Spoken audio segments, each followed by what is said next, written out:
బల్దియాలో లంచాలు లేనిదే పని జరగదనే ఆరోపణలున్నాయి.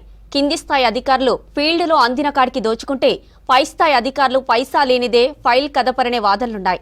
బల్దియా బాస్గా బాధ్యతలు తీసుకున్న తర్వాత శాఖల వారీగా రివ్యూ చేసిన కమిషనర్ అవినీతి ఎక్కువగా జరుగుతుందని గుర్తించారు.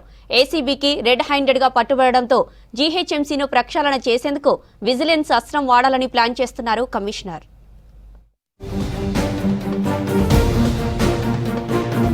జీహెచ్ఎంసీలో చెయ్యి తడపనిదే ఏ పని కాదని ఆరోపణలు ఉన్నాయి. బల్దియాలో అవినీతి తగ్గించి పారదర్శకత తీసుకురావడానికి జీహెచ్ఎంసీ సేవలన్నింటినీ ఆన్లైన్ గా మార్చారు. జీహెచ్ఎంసీకి వచ్చే పేమెంట్స్ అన్ని ఆన్లైన్లో చెల్లించేలా సర్వీసెస్ తీసుకువచ్చారు. అయినా కూడా కొన్ని శాఖల్లో అవినీతి తగ్గడం లేదు. లొసుగులు పట్టుకుని తమకు అందిన కాడికి దోచుకుంటున్నారు కొందరు ఉద్యోగులు. అయితే జీహెచ్ఎంసీ కమిషనర్ గా ఇలంబత్తి ఛార్జ్ తీసుకున్న తరువాత అన్ని శాఖలపై రివ్యూ చేసి అందులో ఉన్న రుసుగులపై ఆరా తీశారు. దీన్ని ప్రక్షాళన చేసేందుకు విజిలెన్స్ తో విచారణ చేయించాలని భావిస్తున్నారు.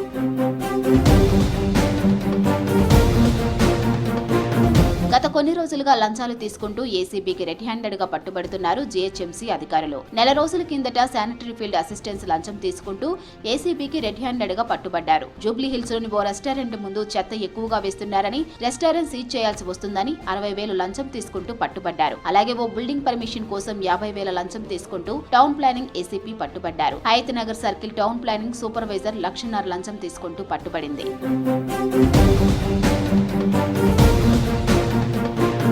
Sanitation, health, town planning, transport departments లో ఎక్కువగా లంచాలు తీసుకుని పనులు చేస్తున్నారని ఫైండ్ అవుట్ చేశారు. ఆయా శాఖల్లో గత ఏడాది కాలంగా ఎంత ఆదాయం వచ్చింది, పర్మిషన్లు ఎలా ఇస్తున్నారు, రెన్యువల్ కోసం ఏమేమి పరిశీలిస్తున్నారనే అంశాలపై దృష్టి పెడుతున్నారు. అయితే ఆయా శాఖల్లో అవినీతి ఆరోపణలు ఎక్కువగా వస్తున్నాయని విజిలెన్స్ తో విచారణ చేపట్టాలని ఆలోచిస్తున్నారు కమిషనర్. గతంలో తాను పనిచేసిన రవాణా శాఖలో అధికారులపై విజిలెన్స్ తో విచారణ చేయించి వచ్చిన రిపోర్టు ఆధారంగా అధికారులపై చర్యలు తీసుకున్నారు కమిషనర్ ఇలంబత్తి. బల్దియాలో కూడా అలాగే విజిలెన్స్ ఎంక్వైరీ చేయించి చర్యలు తీసుకోవాలని భావిస్తున్నారు.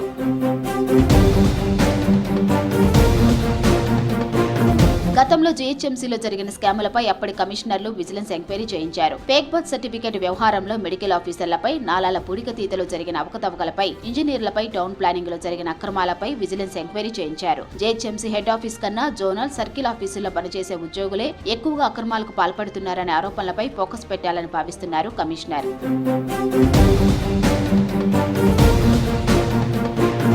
విజిలెన్స్ విచారణ చేయిస్తే తాము ఎక్కడ బయటపడతామో అని ఇప్పటికే కొందరు ఉద్యోగులు, సిబ్బందిలో టెన్షన్ మొదలైందని బల్దియాలో చర్చ జరుగుతుంది.